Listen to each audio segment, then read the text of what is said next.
Well, the rain is what's forecast for the next few days here. We knew that, and so we're probably going to be riding in the rain the whole time we go south here to Seward.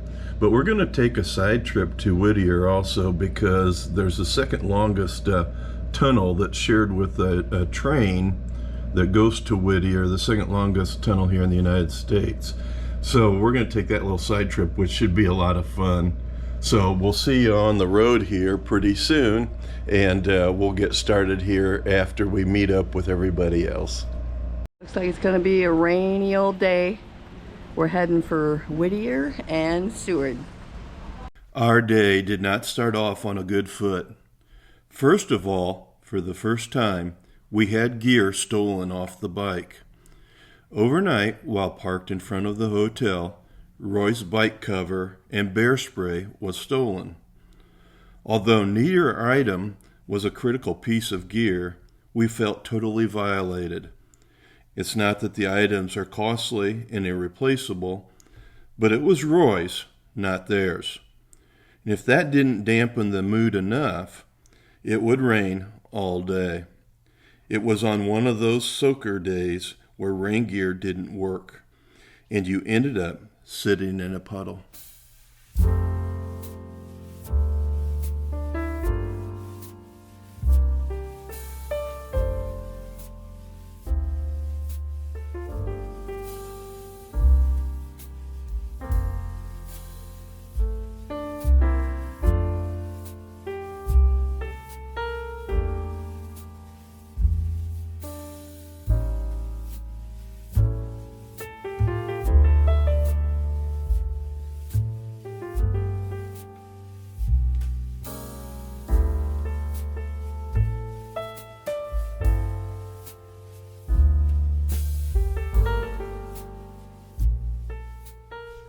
The ride south to Seward is considered one of the most scenic rides in Alaska. The Seward Highway, or Highway 1, winds around Cook Inlet and then through the mountains. We'll also take a side excursion to the town of Whittier on the way.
The mountains to our left are the Chugach Mountains, and they are the most northern range of the Pacific Coast Ranges. Situated along the Gulf of Alaska, they receive the highest amount of snow anywhere in the world, with an annual snowfall of about 800 inches. The range is protected by a state and national park.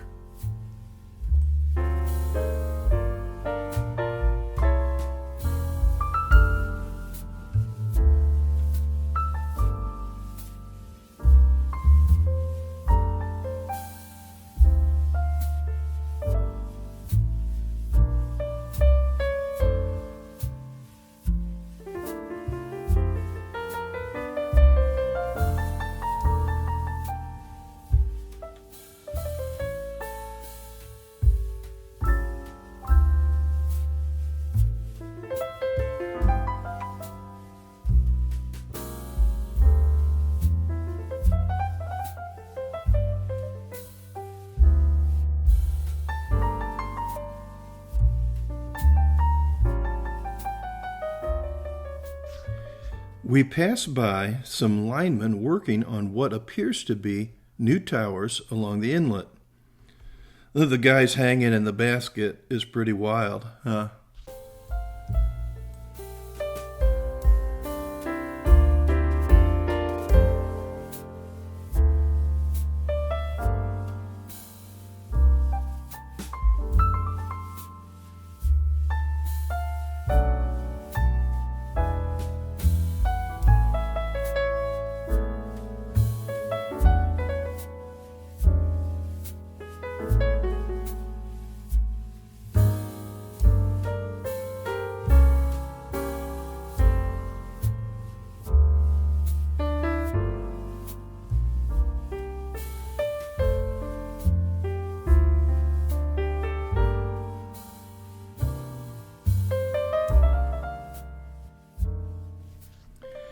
At Portage, Alaska, we reach our turnoff to Whittier. The road there includes a railroad tunnel/road under the mountain. This tunnel is very unique, with only a handful of such tunnels worldwide. The Anton Anderson Memorial Tunnel is the most well-known. Pretty cool.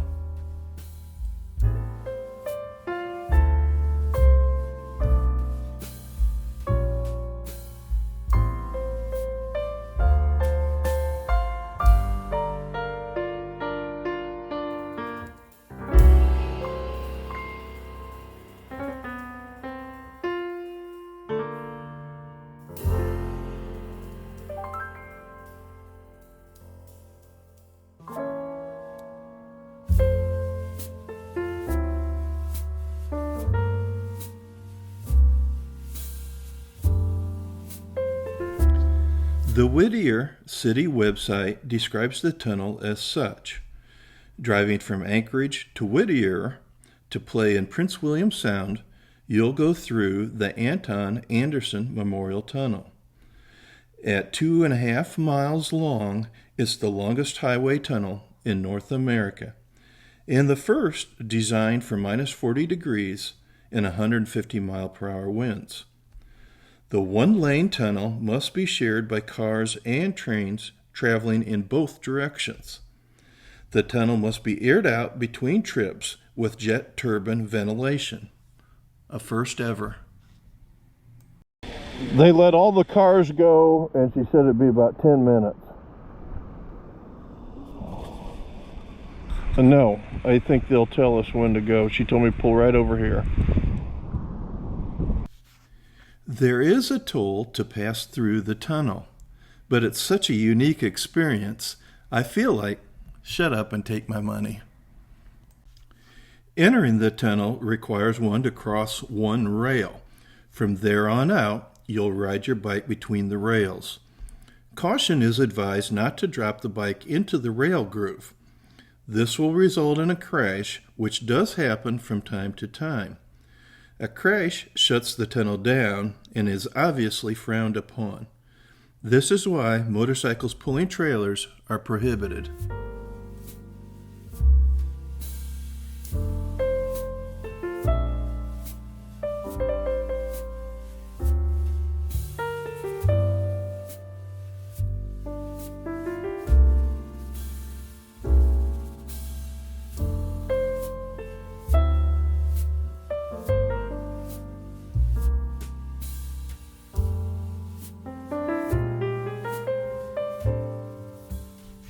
Unfortunately for us, the fog obscured much of the scenery.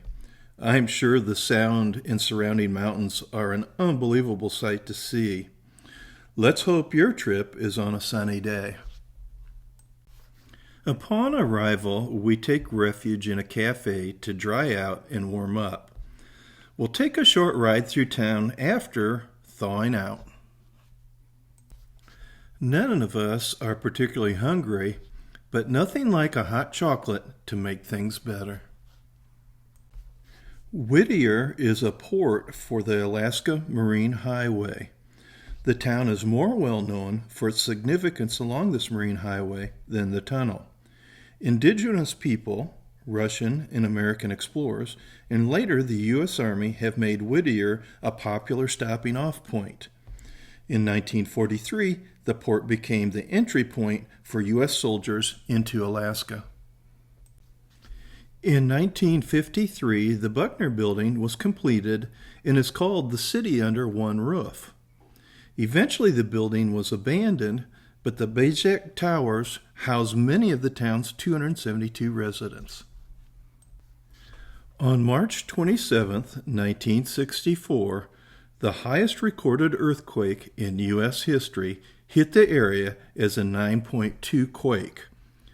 The subsequent tsunami hit Whittier with a 43-foot-high wave, killing 13 people.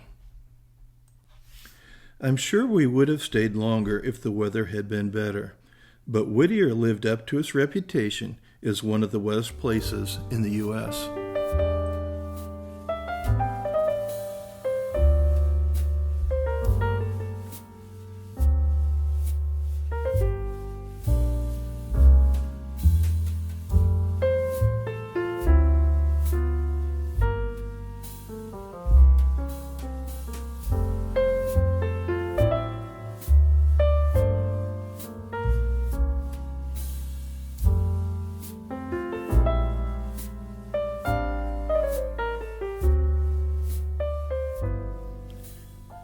After waiting for the train to transit the tunnel, we are finally on our way. For some reason, Roy and I both felt navigating back out was more difficult than when we came in. I surmised that it might have to do with the wind direction through the tunnel. It was just a little harder to hold the bike between the rails on the way out. For what it's worth, Sherry felt it was easy both ways. Go figure.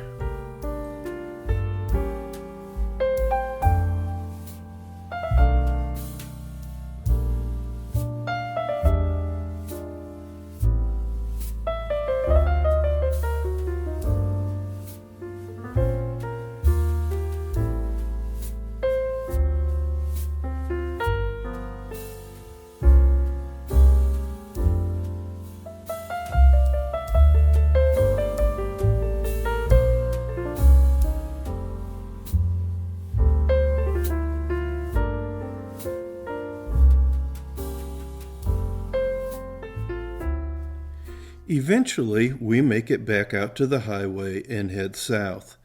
It isn't long before we are officially in the Kenai Peninsula. The Kenai Peninsula boasts 11 parks and too many activities to concisely list. But if you are an outdoor enthusiast, you'll love it here.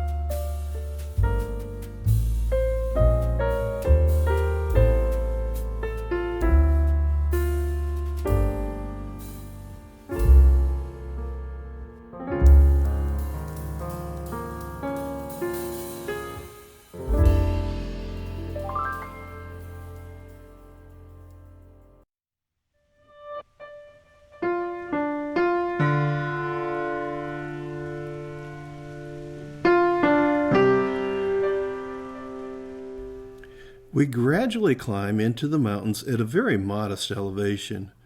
Reaching Summit Lake and then Moose Pass means we're at the top.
Summit Lake, there is a lodge and Tenderfoot Creek campground.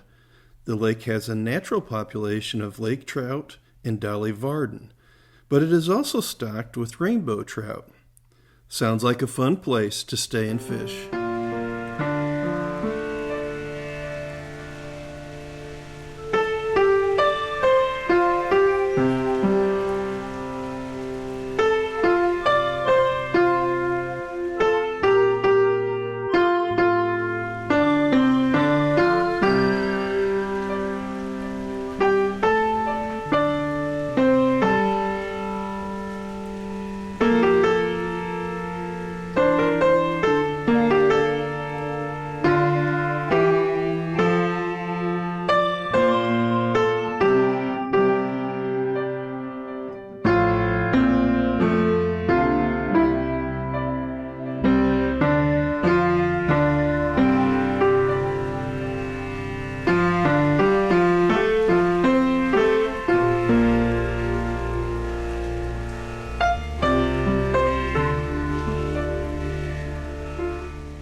The entire way we are surrounded by mountains.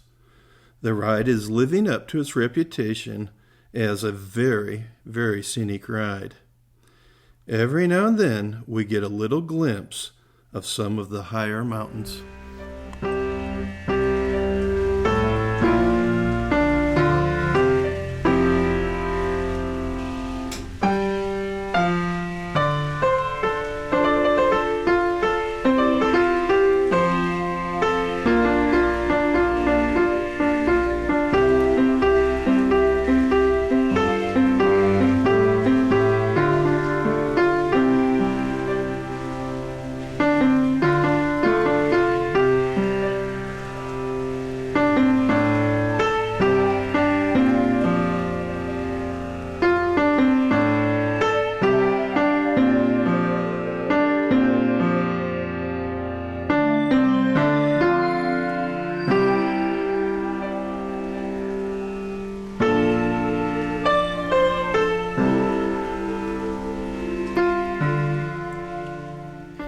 The trail lakes are near Moose Pass and are home to the state-run fish hatchery.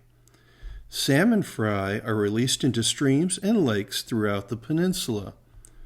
Homer Spit, or the fishing holes as it is known, has a salmon run every year. The hatchery would be a fun place to visit and learn more about its importance. Fall is the best time to visit.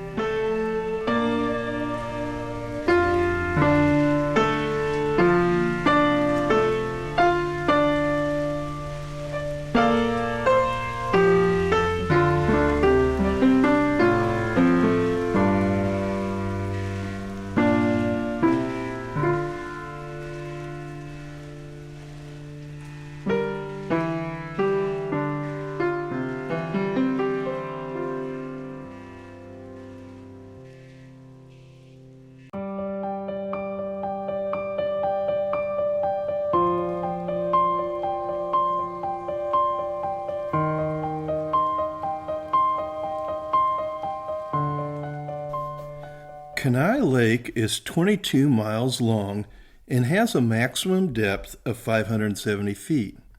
Because the lake is so large, it can be accessed from both the Seward and Sterling highways.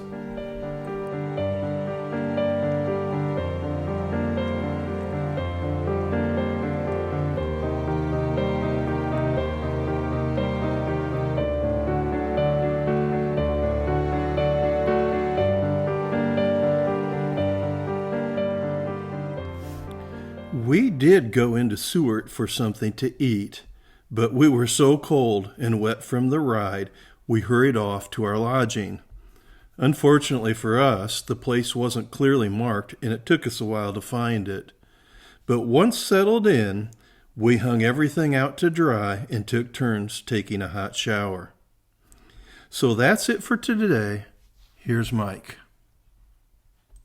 Well, we made it to Seward here, and look at that mountain over there. You can just barely see it through the clouds.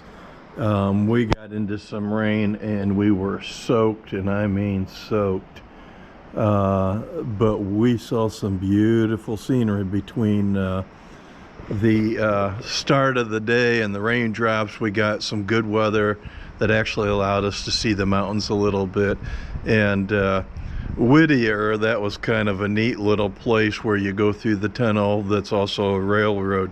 With the motorcycle, that's just a little bit tricky, but it was fun and we had a good time there.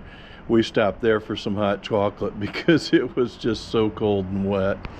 Tomorrow, we're gonna probably ride around Seward here just a little bit more. I'd like to see what's in the downtown area, and the Iditarod race, Iditarod, I didn't say that right, the 0 mile where they start out is here in Seward. So I'd kind of like to go there just to say I've been there. But then tomorrow we'll be heading to Homer. We'll see you tomorrow morning. Take care.